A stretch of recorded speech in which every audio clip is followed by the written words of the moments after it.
Good evening everyone. कैसे हो आप सब लोग। वीडियो आए हुए काफ़ी दिन हो गए, काफ़ी दिन मतलब मैं वीक में एक ही वीडियो अपलोड कर पा रही हूँ। द रीज़न इज़ कि मेरी तबीयत थोड़ी सी ठीक नहीं है, तो आई ट्राई कि मैं इसको ऑल्टरनेट डेज़ पे बहुत जल्दी शिफ्ट कर सकूँ। ऑल्टरनेट डेज़ नहीं तो वीक में 2 बार अपलोड कर सकूँ। बट ठीक है, अभी मेरे हिसाब से आप लोगों की भी छुट्टियाँ चल रही होगी, वेकेशन चल रहे होंगे, तो थोड़ा धीरे धीरे लेके चलेंगे तो भी चल जाएगा। ठीक है, तो अगर हम लोग बात करें हमारे टॉपिक की, तो हमारा जो लास्ट वीडियो था उसके अंदर हमने जो न्यूमेरिकल्स वाला पोर्शन था वो रखा था। उसके साथ साथ हमने जो परमिटिविटी से रिलेटेड कुछ न्यूमेरिकल्स थे वो सॉल्व करे थे। परमिटिविटी का इलेक्ट्रिक फील्ड के अंदर क्या रोल है, कैसे इलेक्ट्रिक फोर्स जो होता है ना वो परमिटिविटी से वेरी करता है, वो सारी चीज़ें हमने लास्ट वीडियो में पढ़ी थी। अभी भी मैं आप लोगों को बोलती हूँ कि अगर आप लोगों ने अभी स्टार्ट किया है क्लास 12 को पढ़ना, तो स्टार्टिंग से वीडियोस देखना, तभी आपके कॉन्सेप्ट्स बिल्ड होंगे। अगर आप अभी से देखना स्टार्ट करोगे और बोलोगे अरे ये क्या आ गया, ये कैसे हो गया, तो ऑब्वियस सी बात है वो चीज़ें समझ में नहीं आने वाली। तो स्टेप बाय स्टेप वीडियोस देखोगे तो ज़्यादा अच्छा रहेगा आप लोगों के लिए। अभी से नोट्स बनाना स्टार्ट करो, अभी से न्यूमेरिकल्स करना स्टार्ट करो, बहुत टाइम है आपके पास अभी। तो ठीक है, चलो अभी हमने लास्ट जो वीडियो में बात करी वो हमने बता दिया आपको, मैंने बता दिया आपको। मेरी तबीयत एक्चुअल में ठीक नहीं है, मैं बहुत जल्दी हाफ रही हूँ। ठीक है, तो आज का वीडियो हम लोग थोड़ा छोटा सा ही रखेंगे, लेकिन नहीं आ रहा है तो मेरे दिमाग में वो टेंशन थी कि यार मैं वीडियो नहीं डाल पा रही हूँ, तो एक छोटा टॉपिक लेके मैं एक वीडियो तो डाल ही देते हैं। तो आज हम लोग पढ़ने वाले हैं इलेक्ट्रिक फील्ड। हमने चैप्टर स्टार्ट किया था, सबसे पहले हमने चार्जेस के बारे में पढ़ा, फिर हमने उनके बेसिक कॉन्सेप्ट्स पढ़े, फिर हम लोग आ गए कि चलो जो कूलम्ब्स लॉ है वो क्या बोलता है। उसके बाद हमने इलेक्ट्रिक फोर्स को पढ़ा, फोर्स के बाद वो कैसे काम करता है चार्जेस के ऊपर, न्यूमेरिकली कैसे वर्क करता है, वो सारी हमने पढ़ी। फिर हम लोग परमिटिविटी पे आए कि कैसे फोर्स किसी मीडियम में वेरी कर सकता है, वो सारी चीज़ें पढ़ी।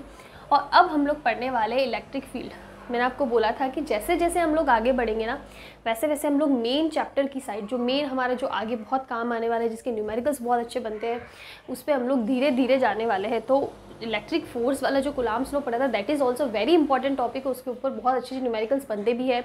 आप मेरा एक वीडियो चेक कर सकते हो जिसमें मैंने सेपरेटली सिर्फ न्यूमेरिकल्स की बात करी है। तो आज हम लोग इलेक्ट्रिक फील्ड के कुछ बेसिक कॉन्सेप्ट्स पढ़ेंगे, क्या वर्क करता है। सेम चीज़ें रहेगी जो फोर्स में पढ़ी थी, इवन न्यूमेरिकल्स के टाइप्स भी सेम रहेंगे, बट जो चेंज रहेगा वो सिर्फ फॉर्मूला में रहेगा, बाकी ज़्यादा डिफरेंस नहीं। इसलिए मैं ये चीज़ थोड़ा फास्ट करा सकती हूँ, बिकॉज हमने वो जो पिछले वाला जो इलेक्ट्रिक फोर्स वाला टॉपिक था ना, उससे काफ़ी ज़्यादा ये रिलेटेड है, तो इतना ज़्यादा इसमें प्रॉब्लम नहीं आनी चाहिए अगर आपने पिछले वीडियोज़ अच्छे से देखे हैं। तो हम लोग बात करते हैं इलेक्ट्रिक फील्ड की।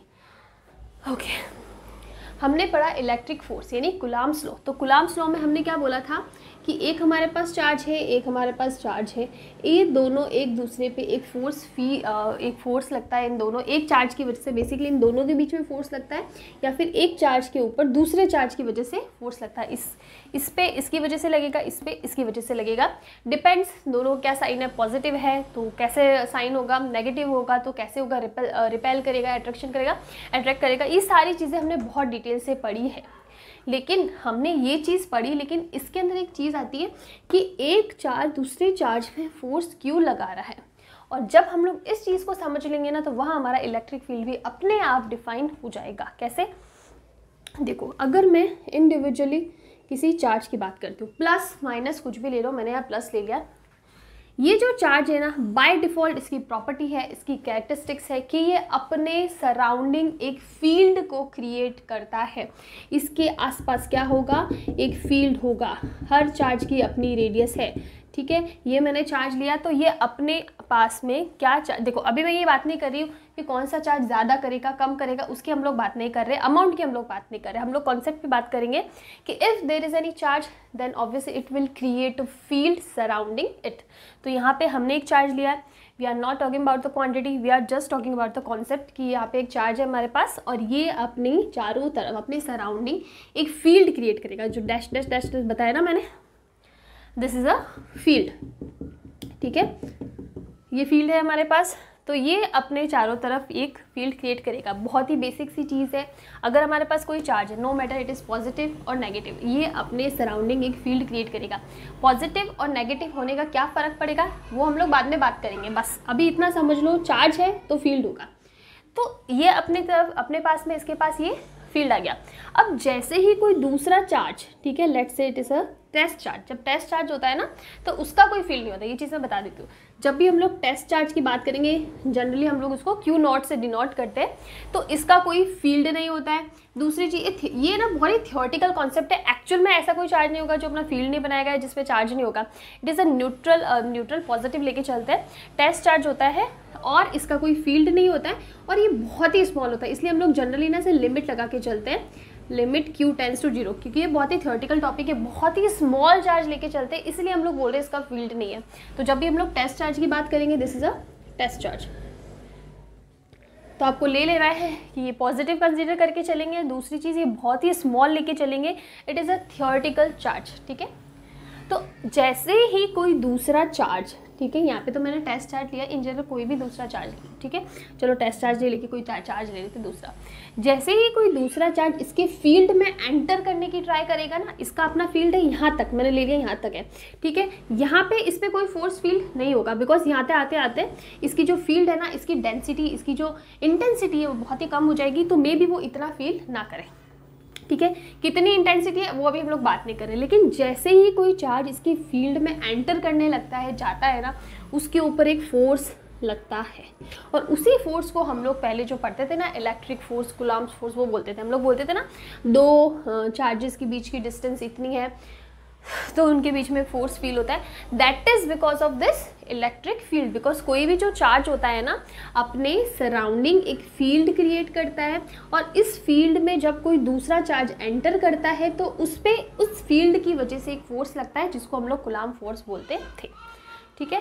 तो ये तो बहुत ही बेसिक सी चीज़ बताएंगे। हम लोग इलेक्ट्रिक फील्ड को समझना चाहे तो क्या होता है, जब भी हम लोग इलेक्ट्रिक फील्ड की बात करें, हम लोग चार्जेस की बात करें, ठीक है, चार्जेस की बात करें तो जो कोई चार्ज होगा ना, वो अपने सराउंडिंग एक फील्ड क्रिएट करेगा ही करेगा, पॉजिटिव नेगेटिव में चेंज होगा, वो अब लोग आगे पढ़ने वाले हैं, लेकिन फील्ड क्रिएट करेगा। और जैसे ही कोई थर्ड चार्ज है, दूसरा चार्ज उस फील्ड में एंटर करता है, उस पर उस फील्ड की वजह से एक फोर्स फील्ड होता है, फोर्स फील होता है, जो हम लोग पढ़ चुके हैं, ठीक है। तो दिस डैश डैश वाला जो पार्ट ना, this is our electric field, और इसको हम लोग अगर इसकी जो होता है ना, इसको मेज़र करना चाहिए कि कितना फील्ड है, तो उसको हम लोग बोलेंगे इंटेंसिटी, ठीक है, कि इस फील्ड की इंटेंसिटी कितना है। इंटेंसिटी से मतलब है कि ये फील्ड इतना इंटेंस है, उसको हम लोग देख सकते हैं कि जैसे ही कोई चार्ज इस फील्ड में एंटर करता है तो उस पर कितना फोर्स लग रहा है। बहुत ज़्यादा फोर्स लग रहा है कि अरे भाई जैसे ही आया उसको भयानक वाला फोर्स लग गया, तो इसका मतलब ये बहुत इंटेंस फील्ड है, ठीक है, उसकी इंटेंसिटी इस फील्ड की ज़्यादा है। कैसे कैलकुलेट करनी है वो सब हम लोग फॉर्मूलाज में पढ़ लेंगे। अभी हम लोग बात करते हैं कि हमने बोला कि चार्ज की वजह से फील्ड क्रिएट होगा, तो पॉजिटिव और नेगेटिव इनकी वजह से क्या चेंजेस आएंगे। एक जगह हमारे पास पॉजिटिव चार्ज है, एक जगह हमारे पास नेगेटिव चार्ज है। तो इसको अगर हम लोग बहुत डिटेल में पढ़ेंगे तो जब इलेक्ट्रिक फील्ड के जो बाद वाला टॉपिक है इलेक्ट्रिक फील्ड लाइंस, ठीक है, तो वहाँ पे हम लोग ज़्यादा अच्छे से पढ़ेंगे इस टॉपिक को। लेकिन अभी मैं आपको बता देती हूँ कि जब हम लोग पॉजिटिव चार्ज की बात करते हैं ना, इन जनरल भी मैंने आपको बताया, हमने बहुत सारे न्यूमेरिकल्स भी सॉल्व करे कि जब कोई पॉजिटिव चार्ज होता है ना, तो वो क्या करता है किसी दूसरे पे, फॉर एग्जांपल यहाँ हमारे पास एक और चार्ज है, इट इज़ ऑल्सो पॉजिटिव, ले लो पॉजिटिव नेगेटिव ले लो जो भी है। अब हम लोग बता रहे हैं कि इसकी वजह से इस पर कितना फोर्स लग रहा है, ठीक है, तो ये जो फोर्स लगाएगा ना, ये अवे करता है, मतलब इसको रिपेल करता है, बिकॉज दोनों के दोनों क्या है, पॉजिटिव है। और पॉजिटिव नहीं भी हो तो मैं इसकी वजह से बात करूँ ना, तो इसकी वजह से जो फोर्स लगेगा ना, वो अपने आप से दूर करेगा, रिपेल करता होता है। तो वही कॉन्सेप्ट हमारे पास यहाँ पे है कि जब हम लोग पॉजिटिव चार्ज की बात करेंगे ना, तो इस पर जो फील्ड होता है वो होता है away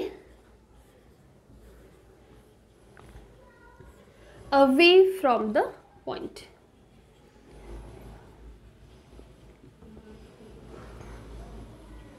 away from the point या अवे फ्रॉम द चार्ज, क्योंकि हमने चार्ज लिया है सेंटर में, तो हम लोग ये भी लिख सकते हैं, ठीक है। इसमें कोई ऐसा याद करने जैसी चीज़ नहीं है। हमने इससे पहले जो बहुत से न्यूमेरिकल्स पढ़े थे, जहाँ हम लोग डायरेक्शन की बात कर रहे थे, हमने जो ट्राइंगल वाले क्वेश्चन पढ़े, रेक्टेंगल वाले क्वेश्चन पढ़े ना, तो वहाँ पे हमने डायरेक्शन निकाली थी ना, पॉजिटिव चार्ज होगा तो रिपेल करेगा, मतलब वो अपने से दूर भगाएगा उसको, और जब हम लोग नेगेटिव चार्ज की बात करेंगे तो वो अपनी तरफ अट्रैक्ट करेगा, अपने पास खींचेगा। तो वही कॉन्सेप्ट यहाँ लग रहा है, जब पॉजिटिव चार्ज होगा तो अवे फ्रॉम द पॉइंट और चार्ज, और जब मैं नेगेटिव की बात करूँ तो टूवर्ड्स,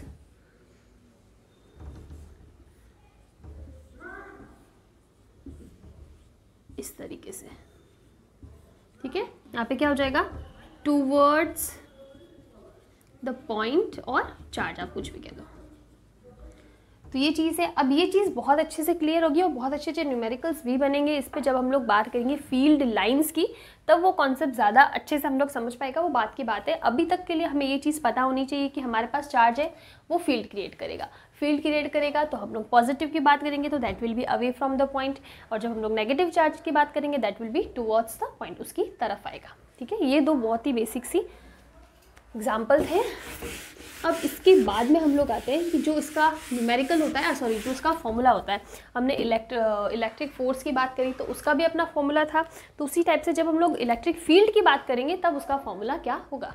हम लोग जब न्यूमेरिकली इसके फॉर्मूला की बात कर रहे हैं ना, तो वहाँ पे हम लोग एक टर्म जो मैंने अभी भी इंट्रोड्यूस करी थी, that is intensity of electric field.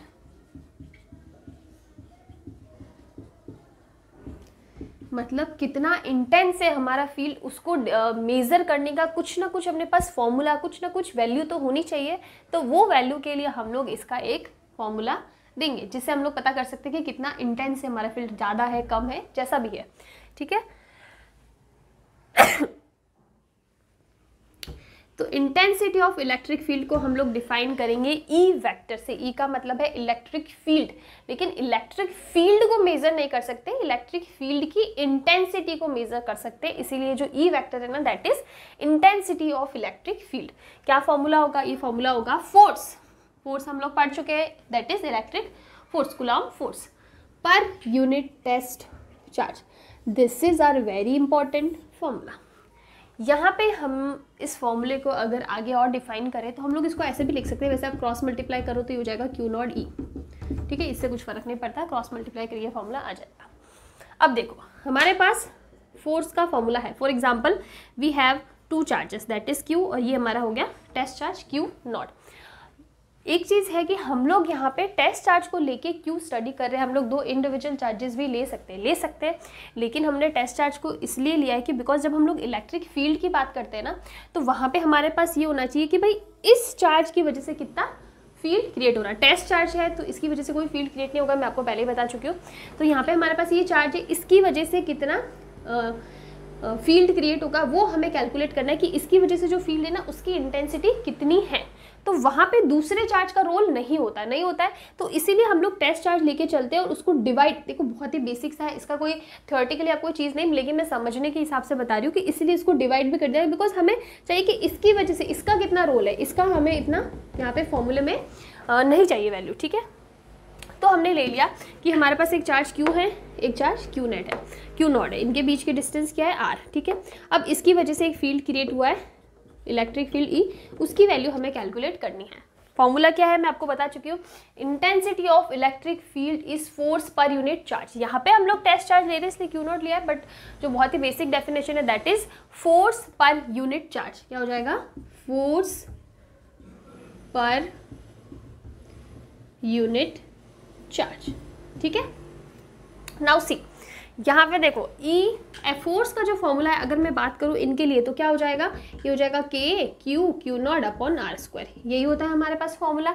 आप वैल्यू यहाँ पे पुट कर दो तो हमारे पास जो इलेक्ट्रिक वेक्टर आएगा क्या आएगा? K Q naught upon R square divide by Q naught से क्यू नॉट कैंसिल हो जाएगा, क्या बचेगा? K Q upon R square. So basically we have our electric field intensity is K Q upon R square.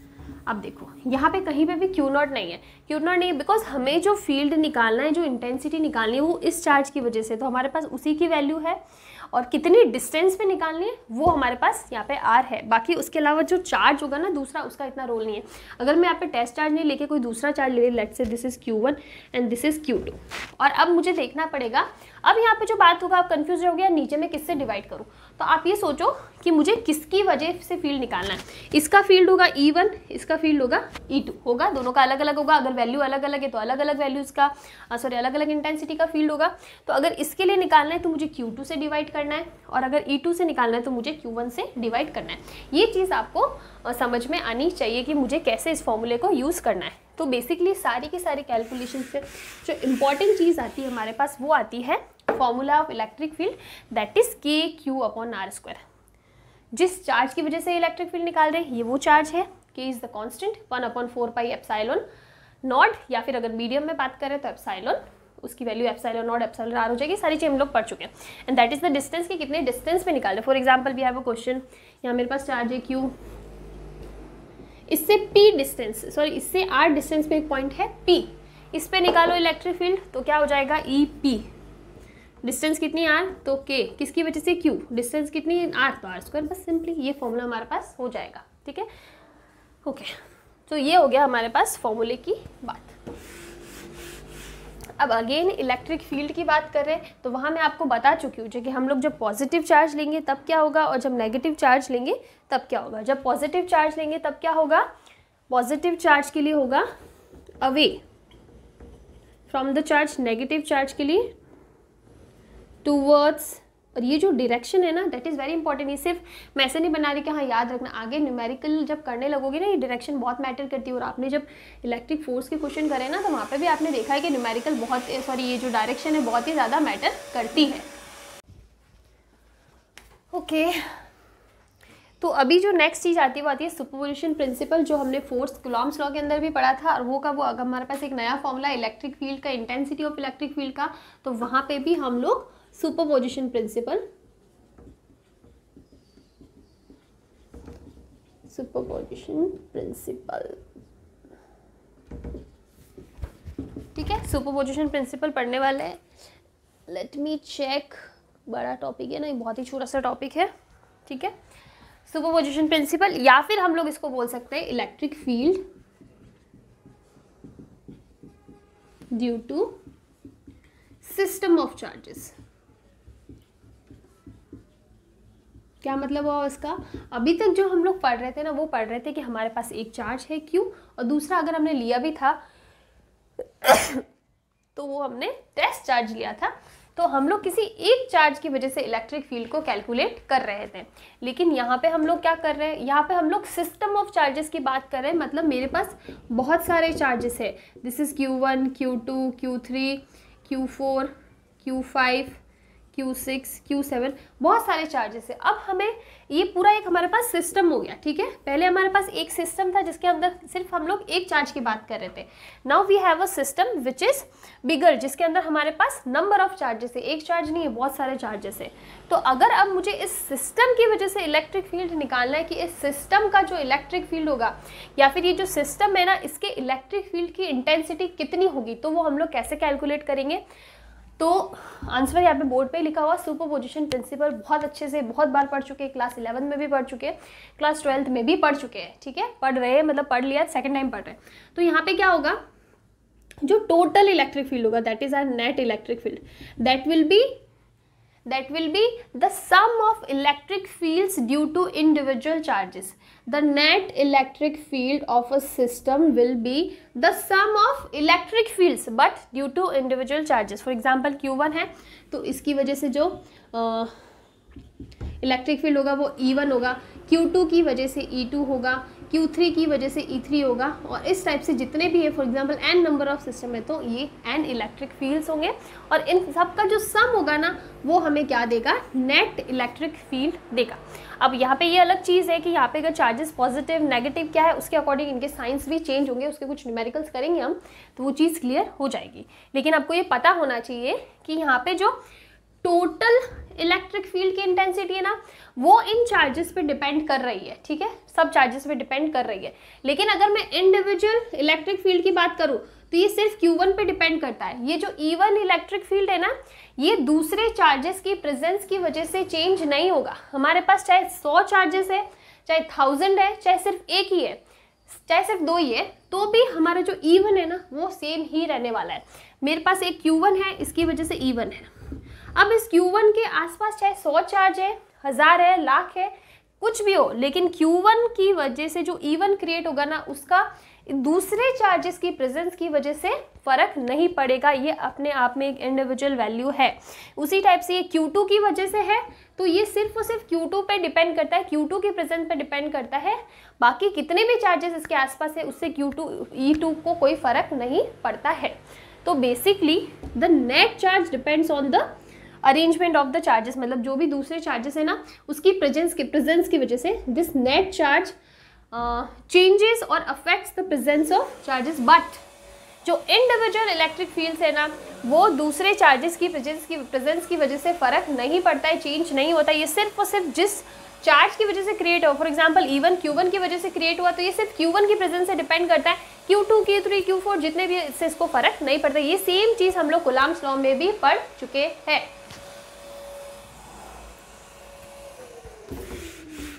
बहुत ही शोर हो रहा है आज, हमारे घर के पीछे कंस्ट्रक्शन का काम चल रहा है, तो उसकी वजह से आवाज़ आ रही है। ठीक है, तो अभी हम लोग सुपरपोजिशन प्रिंसिपल या फिर जो साइंस है ना, उसको समझने के लिए हम लोग एक चीज़ कर सकते हैं कि हमारे पास दो चार्जेस है, this is Q1, this is Q2, या फिर दोनों को Q लो चलो, और दोनों पॉजिटिव है। बीच की डिस्टेंस हम लोग ले लेते हैं R। अब मुझे इसके सेंटर में, मतलब R/2 डिस्टेंस पे इलेक्ट्रिक फील्ड निकालना है, कितना होगा।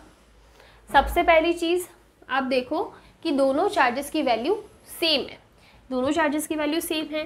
जो इलेक्ट्रिक फील्ड है ना, उसका फॉर्मूला आता है KQ/R² होता है। अब यहाँ पे आप देखो, अगर मैं बात करूँ E1 मतलब इस चार्ज की वजह से, तो K तो कांस्टेंट है, सेम ही रहेगा। Q इसकी वैल्यू भी सेम है और उधर भी सेम होगी। अगर E2 की बात करूँ तो भी सेम होगा, KQ/R²। कितनी डिस्टेंस पे हम लोग सेंटर पे निकाल रहे हैं, तो इससे R/2 डिस्टेंस है, तो इससे भी R/2 डिस्टेंस ही है, मतलब ये भी R/2 का होल स्क्वायर होगा और ये भी। तो इसका मतलब E1 और E2 की वैल्यू कितनी आ रही है, सेम आ रही है। ये चीज़ हमने समझ ली। अब आप देखो डायरेक्शन, प्लस चार्ज की वजह से अवे, इसका मतलब इन दोनों की डायरेक्शन एक दूसरे के ऑपोजिट है। ये इस डायरेक्शन में, तो ये इस डायरेक्शन में, एक दूसरे के opposite direction, exactly opposite direction है 180 डिग्री पे। तो इसका मतलब यहाँ पे जो नेट चार्ज होगा ना, वो होगा E1 माइनस E2, ऐसे ही होना चाहिए। और यहाँ पे E1 और E2 की वैल्यू सेम है, तो इसकी वैल्यू क्या हो जाएगी, 0। इसका मतलब जब दो चार्जेस हैं जिनका वैल्यू सेम है, ठीक है, अगर उनकी वैल्यू मैग्नीट्यूड सेम है लेकिन दोनों का चार्जेस सेम है, प्लस है, तो डायरेक्शन एक दूसरे के ऑपोजिट होगी, तो उसके सेंटर में तो नेट चार्ज होगा ना, वो कितना हो जाएगा, 0 हो जाएगा। अब इसकी जगह हम लोग एक ले लेते एग्जाम्पल, ये हो गया +Q, ये हो गया -Q। अब इसके सेंटर पे, ये O सेंटर है, R/2 डिस्टेंस पे, टोटल डिस्टेंस है R। अब इसके सेंटर पे आप निकालो इलेक्ट्रिक फील्ड, तो कितना होगा, अगेन E1 और E2 की वैल्यू क्या आएगी, सेम आएगी। कितनी है, KQ/R/2 का होल स्क्वायर, इतनी होगी। लेकिन आप डायरेक्शन देखो, +Q की वजह से अवे फ्रॉम द पॉइंट या away from the charge, -Q की वजह से टूवर्ड्स द चार्ज होता है, तो इसका मतलब इसकी डायरेक्शन भी ऐसे। इसका मतलब चाहे यहाँ पे प्लस माइनस हो, चाहे यहाँ माइनस प्लस हो, दोनों इलेक्ट्रिक फील्ड्स, दोनों की वजह से जो फील्ड है ना, उसकी डायरेक्शन सेम होगी। अगर ये प्लस ये माइनस है तो ऐसे होगी, और इसका ऑपोजिट ले लो ऐसे, तो इस टाइप से होगी। चाहे कोई भी हो, लेकिन डायरेक्शन क्या होगी, दोनों की सेम होगी। अगर दोनों की डायरेक्शन सेम है, तो इसका मतलब यहाँ पे जो नेट हमारा इलेक्ट्रिक फील्ड आएगा ना, वो क्या आएगा, E1 + E2। आप आगे लिख दो, कॉमन क्या आ रहा है, K कॉमन आ रहा है, और यहाँ पे हमने सेम ही लिया है, तो चलो ये हो जाएगा KQ/R/2 का होल स्क्वायर प्लस KQ/R/2 का होल स्क्वायर, और आप इसको सम कर देना। और अगर हमने Q1 Q2 लिया होता तो आ जाता K/R/2 का होल स्क्वायर कॉमन ले लो, और ब्रैकेट में Q1 + Q2 ले लो, ठीक है, अगर सेम चार्जेस नहीं लेते हैं तो इस टाइप से आपको डायरेक्शन का भी ध्यान रखना है कि कैसे आपको डायरेक्शन लेनी है। हमने सुपरपोजिशन प्रिंसिपल पढ़ दिया। अब देखो, इसके बाद में आज बहुत आवाज़ आ रही, मेरा मन ही नहीं कर रहा है वीडियो बनाने का, ये सोच के कि यार आप लोगों को आवाज़ भी आएगी नहीं आएगी, लेकिन काफ़ी दिन हो गया, इसलिए मुझे एक वीडियो तो डालना ही पड़ेगा। तो ठीक है, नेक्स्ट टाइम लोग ट्राई करेंगे कि मैं पहले उनसे बात कर लूँ कि आज आपका कौन सा काम चल रहा है, उसके हिसाब से वीडियो बनाऊँ, ठीक है। तो अभी हम लोग बात करेंगे कुछ न्यूमेरिकल्स की। जैसे कि हमने जो लास्ट टॉपिक्स करे उसमें हमने क्या करा था कि जब हमने कूलम्ब्स लॉ पढ़ा था, सब समझने के बाद, सुपरपोजिशन प्रिंसिपल समझने के बाद हमने कुछ न्यूमेरिकल्स करेंगे। यहाँ पे मैं वो न्यूमेरिकल्स क्यों नहीं करा रही हूँ, बिकॉज सेम कॉन्सेप्ट है। कैसे कॉन्सेप्ट सेम है, हमने 2 लाइन का पढ़ा था, मतलब 2 सिंगल चार्जेस का पढ़ा था, वो हम लोग कर चुके हैं। उसके बाद में हमने उसमें पढ़ा था कि हमारे पास एक ट्राइंगुलर फॉर्म में 3 चार्जेस है, ठीक है, और तीनों का साइन सेम है। अब मुझे अगर इसके सेंटर पे, ये this is the point O, इसके सेंटर पे फोर्स निकालना है, तो हमारे पास क्या आया था, 0। अच्छे से मैंने कैलकुलेट करा है। अब सेम क्वेश्चन आता है कि यहाँ पे हमको फोर्स नहीं और इलेक्ट्रिक फील्ड की इंटेंसिटी निकालनी है, तो क्या था, तो देखो सेम चीज़ है, इसकी वजह से अवे, इसकी वजह से अवे, इसकी वजह से away. Away from the point. इन दोनों का हमने मैग्नीट्यूड निकाला था तो इस डायरेक्शन में है, तो ये एक दूसरे को कैंसिल करके हमारा फील्ड जीरो हो गया था। सेम यहाँ पे होगा, ये भी एक ये भी एक वेक्टर है, इलेक्ट्रिक फील्ड भी वेक्टर है, इलेक्ट्रिक फोर्स भी वेक्टर था, तो डायरेक्शन का सब सेम रोल आएगा जो उसमें था। तो आई थिंक इसको मुझे नहीं समझाना चाहिए, बिकॉज हमने बहुत अच्छे से कूलम्ब्स फोर्स के अंदर बहुत अच्छे से हमने ये चीज़ करी है। तो यहाँ पे भी अगर मैं सेंटर पे बात करूँ ना, तो हमारा इलेक्ट्रिक फील्ड क्या हो जाएगा, जीरो। और इसकी जगह अगर मैं एक नेगेटिव चार्ज ले लूँ तो क्या हो जाएगा, ये डायरेक्शन हो जाएगी इस टाइप से।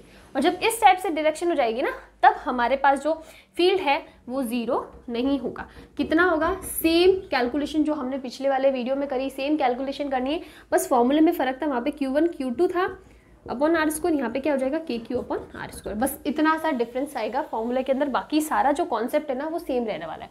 उसी टाइप से अगर मैं बात करूँ स्क्वायर की तो भी सेम था। अगर सारे चार्जेस सेम है और हमने सेंटर पे निकाला था तो कितना आया था, जीरो आया था। और इसकी जगह हमने किसी एक पे निकाला तो कुछ √2e के बराबर हमारे पास आया था। हमने सारी कैलकुलेशन, देखो सारी कैलकुलेशन देखो मुझे अभी नहीं करवानी है, सही बताऊँ तो उसमें आया था √2e + e, इतना कुछ आया था आई थिंक। ठीक है, आप लोग चेक कर लेना। जब हमने ट्राइंगल रेक्टेंगुलर लिया था, सेंटर पे निकाला, सॉरी स्क्वायर लिया था, सेंटर पे निकाला था तो हमारा नेट चार्ज जीरो आया था। लेकिन अगर हम लोग किसी एक चार्ज पे निकाले तो उसकी वैल्यू अलग आई थी। कितनी आएगी आप पिछले वाले वीडियोस चेक कर लेना, सेम कॉन्सेप्ट है, सिर्फ और सिर्फ फॉर्मूला अलग है। For example we have two charges Q and this is also Q, और हमें यहाँ पे किसी पॉइंट P पे इलेक्ट्रिक फील्ड निकालना है कि कितना होगा। तो आप देखो, आप इसको ऐसे ले लो, एक ट्राइंगुलर बना दो, this is distance A, distance A, distance A। ये आपको क्वेश्चन में गिवन है कि इक्विलेटरल ट्राइंगल हमारा हो चुका है। अब आप देखो, ये भी प्लस, ये भी प्लस। अब आप कैसे कैलकुलेट करोगे, तो देखो ये प्लस है तो इसकी वजह से फील्ड रेडियली आउटवर्ड जाएगा और इसकी वजह से भी रेडियली आउटवर्ड जाएगा। तो आप देखो रेडियली आउटवर्ड मतलब ये कुछ ऐसा हो जाएगा। ठीक है, तो this is the electric field किसकी वजह से, प्लस Q चार्ज की वजह से। और प्लस Q इस वाले चार्ज, दोनों की वैल्यू सेम नहीं लेंगे हम लोग इसको Q1 और Q2 लेके कैलकुलेट करें, या फिर हम लोग ऐसा करते हैं कि इसको -Q कर लेते, सबसे बढ़िया। ठीक है, तो हमारा क्वेश्चन बोल रहा है कि हमारे पास प्लस Q है, एक जगह -Q, मतलब एक जगह पॉजिटिव एक जगह नेगेटिव, दोनों के बीच की डिस्टेंस A, किसी पॉइंट P पर, दिस इज पॉइंट P, यहाँ पे हमको क्या निकालना है, इलेक्ट्रिक फील्ड निकालना है। बाकी इक्विलेटरल ट्रायंगल की जैसी कंडीशन है, तो अब देखो आप ये वाली कंडीशन तो सेम रहेगी, अवे फ्रॉम द पॉइंट, ये क्या हो जाएगा, टुवर्ड्स द पॉइंट, मतलब यहाँ पे फील्ड की डायरेक्शन इस डायरेक्शन में होगी। तो आप देखो ये हमारा E1 हो जाएगा, ये हमारा E2 हो जाएगा। अब इस टाइप से कैलकुलेशन करना थोड़ा मुश्किल हो जाएगा, तो हम लोग क्या कर लेते, इसको थोड़ा आगे बढ़ा देते, ये हो जाएगा E1 और ये हो जाएगा E2। अब इनके बीच की एंगल की बात करो, हम लोग इसको ऐसे बना देते, थोड़ा अच्छे तरीके से इसको बनाते ताकि आपको समझाने के लिए ईजी रहेगा। हम लोग ले लेते ऐसे ट्रायंगल, ठीक है, this is E1 and this is E2। अब अगर दो हमारे पास क्या है, वेक्टर्स है, तो हमें जो इनका नेट निकालने के लिए उनके बीच का एंगल ज़रूरी है। तो ये एंगल कितना होगा, आप देखो ये एंगल कितना है, 60 degree, this is 60 degree, this is 60 degree, ये टोटल कितना हो रहा है, 180 डिग्री होगा। तो ये वाला हमारा क्या हो जाएगा, 120 डिग्री हो जाएगा। तो मतलब E1 और E2 के बीच का एंगल कितना है, 120 डिग्री। तो ये हमारा क्या हो जाएगा, फॉर्मूला हमने कर चुके, E1 square plus 2E1 E2 cos 120 degree. बस सिंपली आपको E1 और E2 की वैल्यू निकालनी है। E1 कितना हो जाएगा कि Q upon R square, R हमारे पास कितना है, ये जो डिस्टेंस है ना A दे रखी है तो ये A हो जाएगा। E2 कितना हो जाएगा, कि Q अपॉन A स्क्वायर। बस आपको मतलब E1 और E2 की वैल्यू क्या आ रही है, हमारे पास सेम आ रही है, तो आप सेम लेके कैलकुलेशन कर सकते हो, ईजिली कर सकते हो। जो हमारे पास जो आएगी ना ये वैल्यू, या तो E1 या E2 के बराबर ही आने वाली है, आप कैलकुलेट कर लेना, जो वैल्यू है KQ अपॉन A स्क्वायर। तो बेसिकली मैं ये बोलना चाहती हूँ, ये जो सारा मैंने है ना कॉन्सेप्ट बहुत ही फास्ट करवाया है, इसका रीज़न ये है कि एग्जैक्टली सेम है जो हमने लास्ट वीडियो के अंदर न्यूमेरिकल्स में करवाया, लास्ट टू लास्ट जो न्यूमेरिकल्स का वीडियो था ना कूलम्ब्स लॉ के ऊपर, एग्जैक्टली सेम है, कुछ भी चेंजेस नहीं है, बस ये फॉर्मूला चेंज है कि यहाँ पे KQ अपॉन A स्क्वायर आ रहा है, उधर Q1 Q2 दोनों आता था, मतलब अगर दोनों की वैल्यू सेम है तो KQ स्क्वायर आता था, बस इतना डिफरेंस है, बाकी कहीं पे कॉन्सेप्ट में कोई चेंज नहीं है। आप सारे न्यूमेरिकल्स जब देखोगे ना बुक में, सेम कॉन्सेप्ट है, ट्रायंगल वाले, रेक्टेंगल वाले, स्क्वायर वाले सेम टू सेम है। तो आप वो न्यूमेरिकल्स अगर बहुत अच्छे से प्रैक्टिस करी तो यहाँ पे आपको इतनी मेहनत नहीं करनी पड़ेगी, और मैंने भी नहीं करी है मेहनत, बिकॉज मैंने लास्ट वीडियो में बहुत अच्छे से एक्सप्लेन करी है सारी चीज़ें। तो कुछ अलग जो न्यूमेरिकल बनते हैं ना कि हाँ भाई वो न्यूमेरिकल हमने उसमें नहीं पढ़े थे, तो वो हम लोग यहाँ पे पढ़ते हैं, ठीक है।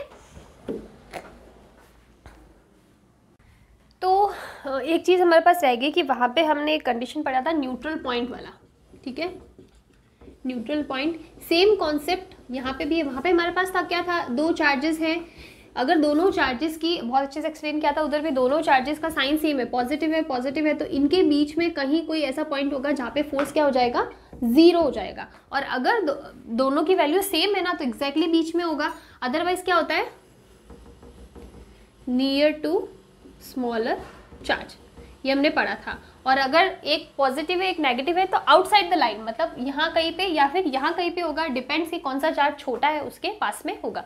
ये चीज़ हमने पढ़ी थी।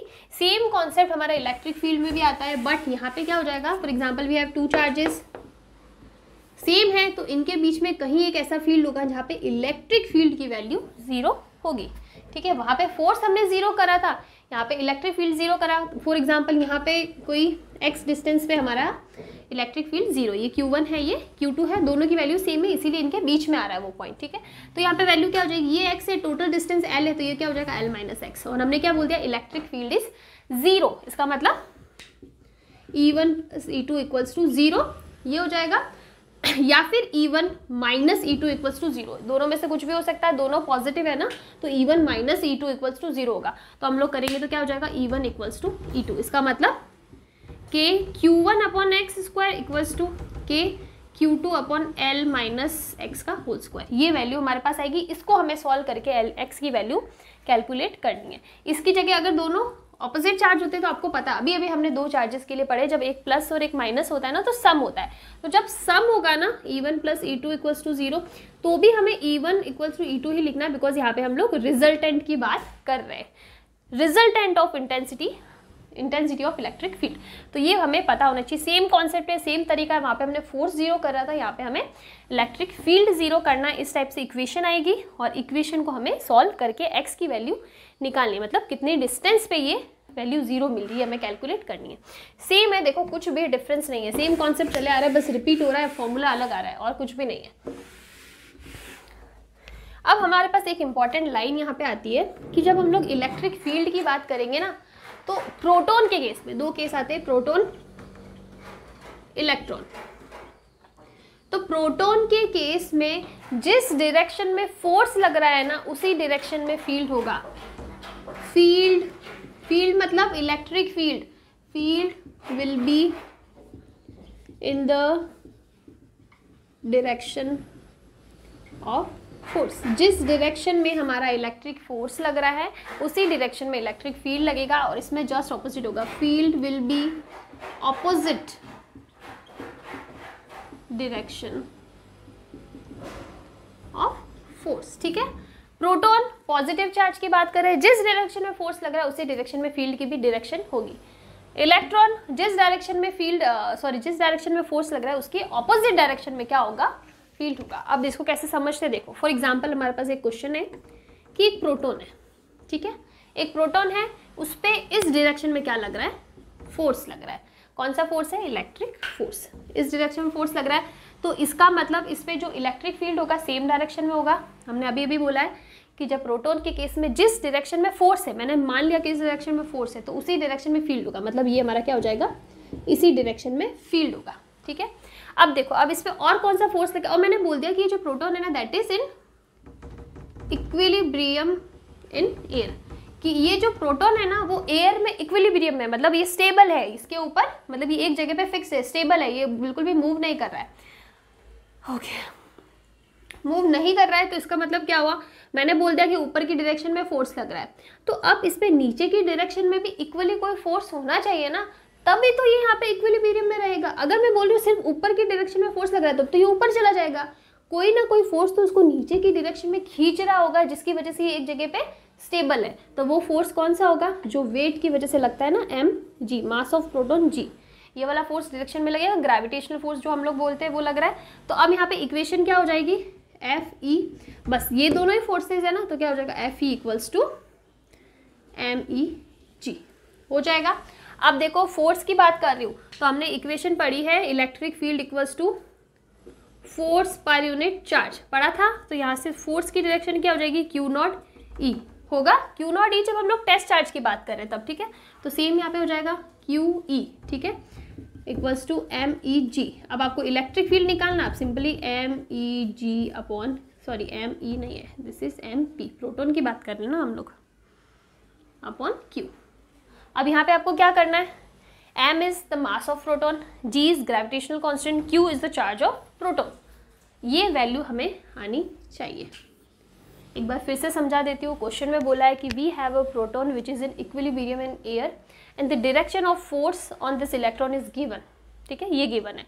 जिस डायरेक्शन में इलेक्ट्रॉन की फोर्स होगी और डायरेक्शन होगी उसी डायरेक्शन में हमारा फील्ड लगेगा। अभी इक्विलिब्रियम में तो इसको बैलेंस करने के लिए कोई फोर्स नीचे भी लग रहा होगा, that will be our gravitational force which is m p g. What is p, because हम लोग प्रोटॉन की बात करें तो p is mass of proton, ठीक है। बैलेंस कर दो, यहाँ से ये फॉर्मूला निकाल दो। यहाँ पे क्यू नॉट ई था, लेकिन यहाँ पे हम लोग प्रोटॉन की बात करें तो प्रोटॉन की चार्ज आएगा क्यू पी ई, और ये हमारा फॉर्मूला हो जाएगा। अब इसकी जगह अगर मैं लेती हूँ क्वेश्चन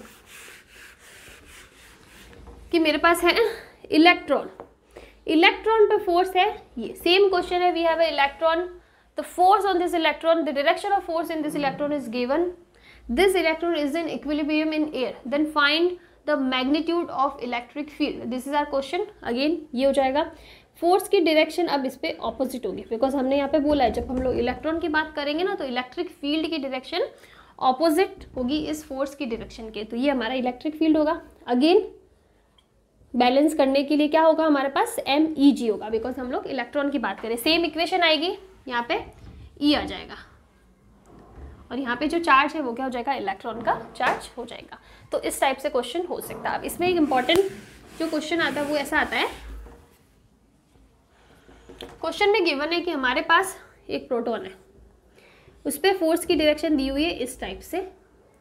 अब कुछ टाइम के बाद में हम फोर्स की डायरेक्शन, सॉरी, और इलेक्ट्रिक फील्ड की डायरेक्शन अब क्या होगी, ऐसे होगी, यही होगी, बिकॉज प्रोटॉन की डायरेक्शन में ही होता है।